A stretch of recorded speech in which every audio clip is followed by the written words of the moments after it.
O nosso convidado de hoje é o Dr. Piraci Oliveira, advogado, e o nosso tema, reforma tributária e medidas aprovadas no final do ano passado, com vigência esse ano. É um prazer tê-lo conosco. O prazer é todo meu. Nos conte, por favor, o que foi aprovado no final do ano passado, com vigência no início desse ano. Muita coisa, Curi. Nós vivemos um momento de grande turbulência na questão fiscal, contábil e na insegurança, especialmente dos empresários no Brasil. Houve algumas alterações bastante significativas de 25 para 26, que eu vou tentar aqui trabalhar nesse espaço. Elas são muito densas. O primeiro ponto que eu trago como mais relevante, que vai afetar a vida de todos os contribuintes, empresários, contadores, advogados, é a questão da criação de um novo tributo, que na verdade é a recriação da tributação de dividendos na fonte. Isso existiu até 1994, o governo Fernando Henrique colocou um fim nessa questão.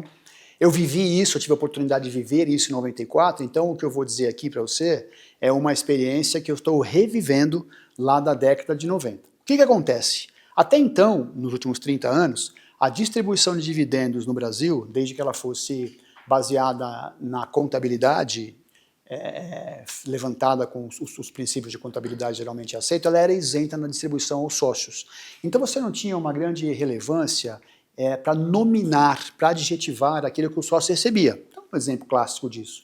As empresas se acostumaram a pagar a conta de telefone do sócio, se acostumaram a pagar o carro do sócio, se acostumaram a pagar o cartão de crédito do sócio, o convênio médico do sócio, tudo aquilo era um pacote de pagamentos que entrava como despesa da empresa barra remuneração do sócio, que era isento. Agora é tributado. A partir de 1/1/26, ela passa a ser tributada na fonte, naquilo que ultrapassar R$50 mil ao mês de um CNPJ para um CPF.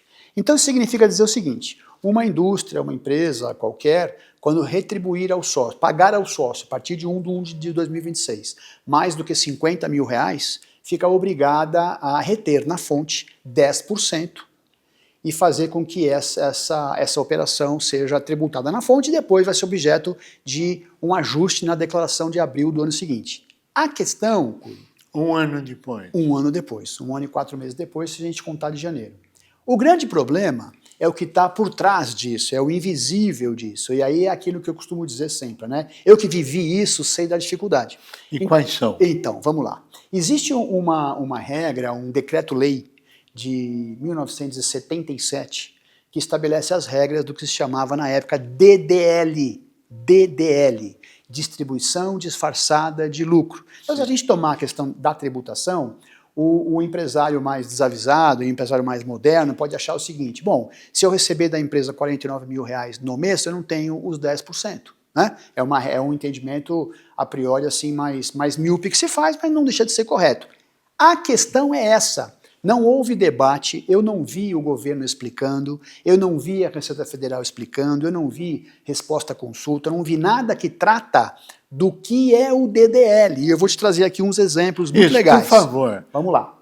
A gente acostumou no Brasil com alguns institutos muito tropicais aqui. O primeiro deles é assim, o empresário usa muito o cartão de crédito pessoal em favor da empresa para ter crédito no cartão para obter milhas. Então Sim. Ele carrega o cartão de crédito do sócio em detrimento da despesa, às vezes, que é da própria empresa. Sim. O segundo ponto que é muito presente na vida das empresas é o convênio médico, porque as administradoras de convênio médico estabeleceram uma regra de que, pendurando o convênio médico num CNPJ, fica mais barato, tem mais vidas. Tá? Então a gente tem, para não ir muito longe, esses dois exemplos muito clássicos. A gente tem convênio médico pendurado nas empresas e cartão de crédito do sócio misturando, confundindo o patrimônio com a pessoa jurídica. Esses dois institutos, a partir de 1/1/2026, portanto já há 3, 4 semanas atrás, devem ser inseridos naquilo que se chama distribuição de lucro mensal.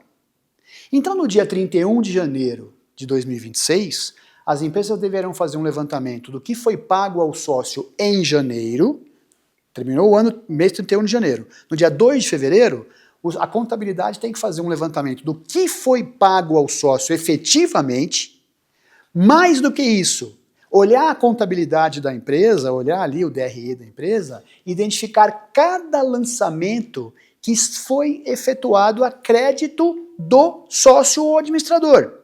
E isso tem que ser levado num novo formulário chamado REINF, que substituiu a DIRF, mensal, que você vai lançar por linha.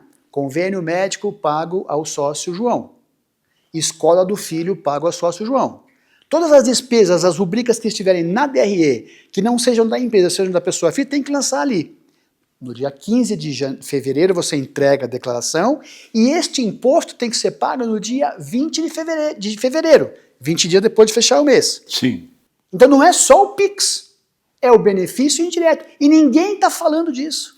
Agora, aí entra celular, aí entra automóvel, aí entra uma série de outras... Almoço de sócio, jantar de sócio, a menos que você prove que aquele almoço seja estritamente vinculado à produção de receita da empresa, um almoço comercial, tem que provar. Então, olha onde nós chegamos, Curi. Sim. Você vai almoçar com um fornecedor, Sim. você paga no seu cartão de crédito, Sim. pede a notinha, Sim. pede reembolso para a empresa, tem que justificar. Claro. Com quem você almoçou, qual foi o assunto tratado, porque senão aquilo vai fazer parte do seu prolabore ou da sua distribuição de lucro. Agora, a maioria das empresas que participam conosco não tem uma retirada de 50 mil reais por mês. Como é que isso afeta essas empresas? Essas empresas vão ter que olhar para dentro e verificar se o conjunto dos benefícios passa de 50 mil ou não. Não é o PIX. Não é aquele valor que distribui. Vamos somar tudo. Vamos somar o celular, vamos somar o carro, vamos somar o convênio médico, vamos somar o cartão de crédito. Escola, qualquer pagamento. Veja, a contabilidade tem que olhar para o resultado de janeiro e puxar linha a linha e separar aquilo que não é despesa, que é prolabore ou distribuição de lucro. Bom, mas mais medidas ocorreram no final do ano que afetam diretamente as pequenas empresas. Por exemplo, o Simples. Vamos lá. O que acabou acontecendo de mais relevante também, junto com os 10%, foi no apagar da noite, na última semana do ano, aumento da base de cálculo do lucro presumido. Do lucro presumido. Como é que isso afeta todo mundo? Isso afeta a todos, porque o lucro presumido é simples, ele representa, os índices, os dados às vezes variam, 85% das empresas do Brasil. Então, 85% das empresas do Brasil, que são presumido ou simples, tiveram sua base de tributação aumentada em 10%. Explico. Uma lei que estava predisposta a tributar BETs, acabou alargando a base de atuação e lançou-se ali um dispositivo que é o seguinte: todos os benefícios fiscais do Brasil serão reduzidos em 10%. Então, benefício de importação, exportação, benefício da soja, benefício do agro, tudo reduz 10%. Qual foi o grande lance que me incomodou bastante em relação a tudo que está acontecendo? Incluíram no benefício fiscal no Brasil o lucro presumido, que é uma coisa que não faz nenhum sentido. Então, aquela empresa que presta serviços, que pagava sobre 32%, aquela loja que vende calçado, que pagava 8%, foi entendido que o sistema do lucro presumido era um benefício fiscal e no fechar do exercício, essas empresas todas tiveram a base alargada em 10%. Então, uma empresa que vende mercadorias na rua, que pagava o lucro presumido sobre 8% da sua receita bruta, naquilo que passar a 1.250.000 por trimestre, vai ter que fazer um cálculo complexo, que é 1.250.000, 8%, o que passar de 1.250.000, 8% mais 10%. Então, 8,8%.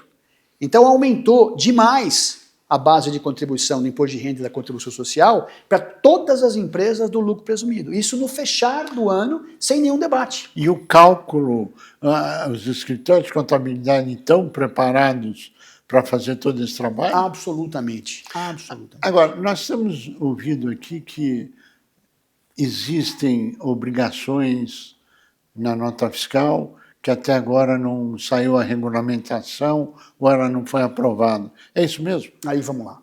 Bom, aí nós temos uma outra posição nessas alterações profundas da legislação de 25 para 26. Por coincidência, então aumentou-se o base do lucro presumido, criou-se a tributação de dividendos e, por coincidência, ou infeliz coincidência, de 25 para 26 passou a viger entre nós a reforma tributária do consumo, que ela então cria o IVA. Né? Então o IVA é dividido em CBS federal e IBS estadual e municipal. Em 26, estabeleceu-se que seria uma fase de testes. Então nós fomos dormir no dia 31 de 12 de 25 com uma nota fiscal X, aquelas que a gente conhece, normal, e no dia 1 de 1 de 26, essa era o regulamento, você passaria a ter de emitir notas fiscais com mais 2 tributos, o CBS 0,9 na nota fiscal e o IBS 0,1 na nota fiscal. Seriam 2 campos a mais na nota fiscal que você teria que debitar. E em 2026, por ser uma fase de testes, você deveria lançar esse tributo na nota e não deveria recolher. O que aconteceu? A segunda fase da reforma tributária não foi aprovada em 25. Então, quando virou o ano, a segunda fase que criava o comitê gestor, que nominava quem é que iria fazer a regulamentação, sequer tinha sido aprovada. Ela foi assinada no dia 8 de janeiro. Então, criou-se um vácuo de quem vai regulamentar o quê, como vai regulamentar, de tal modo que começou a viger a determinação de emitir a nota sem que houvesse um regulamento, que nos existe até hoje. Então, foi criado um portal nacional que hoje está muito confuso, informações truncadas, dá bug no sistema direto, prefeituras criaram sistemas autônomos para tentar integrar com isso. Enfim, hoje ainda, final de janeiro, o ambiente é de muita confusão, muita incerteza, as empresas não sabem como é que deve lançar esse imposto, se esse imposto vai ser pago e descontado de PIS e COFINS, se ele vai ser pago e contabilizado, como é que contabiliza, como é que isso é lançado, gera crédito, não gera, uma confusão generalizada. Ela está ocorrendo. Mas tem mais um fator também que complica esse cenário quando se fala daquele lucro tributado, como é que isto vai criar uma judicialização extremamente forte no país, na sua avaliação, por favor. Essa parte foi também um show de horrores. Quando se criou a tributação a partir de 2026, estabeleceu-se que o lucro acumulado de 25 seria isento, desde que ele tivesse aprovação em ata e fechamento de balancete em 25. Sim. Como se fosse possível você, no dia 31 de dezembro de 25, fechar um balanço, fazer uma ata e arquivar na junta, deliberando sobre a destinação daquele lucro. Então não era impossível de se realizar, houve uma enorme judicialização e no final do ano, uma liminar do Supremo Tribunal Federal estendeu isso para 31 de janeiro. Então até 31 de janeiro as empresas poderiam fazer essa determinação por força de uma liminar do Supremo, que Sim. pode cair e os efeitos retroagirem. Sim. Mas enfim, o que importou foi o seguinte: as empresas poderiam pegar todo o seu estoque de lucros acumulados, fazer uma ata, dizer que iriam distribuir entre 26, 27 e 28, e aquilo seria isento. E isso gerou, na verdade, um grande descompasso entre arrecadação e desoneração fiscal, porque o governo federal partia do princípio que os R$5.000 de isenção seriam cobertos pela tributação desses milionários, desses multimilionários, que ganham mais do que 50 mil por mês. Só que, na verdade, quando você coloca isso na prática, a isenção já está valendo. Hoje, quem receber menos do que R$5.000 estará isento. Mas a arrecadação proveniente da distribuição de 26, se ela for efetuada com base em lucro acumulado de 2025, não vai gerar tributação / arrecadação fiscal. Então haverá um descasamento imenso. O mercado financeiro estimou isso com alguma coisa entre 50 e 60 bilhões de desoneração que os empresários sacaram em dezembro e sacarão em 26, 27, 28 de forma isenta. De tal modo que o governo, no final, deu um tiro no pé, porque deu a isenção de um lado e não vai ter a compensação do outro, o que fere, inclusive, a determinação do orçamento desse ano. Ou seja, é uma situação de enorme caos fiscal, político e contábil. Doutor Piracì, nós queremos agradecer muito a transmissão do conhecimento acumulado. Infelizmente, chegamos ao final do nosso tempo. E desejar que esse conhecimento acumulado chegue aos ouvidos dos reguladores e que possam consertar esses rumos ainda em janeiro, se Deus quiser. A você que esteve conosco, o nosso mais profundo agradecimento. Com a certeza que estaremos juntos na semana que vem. Até lá!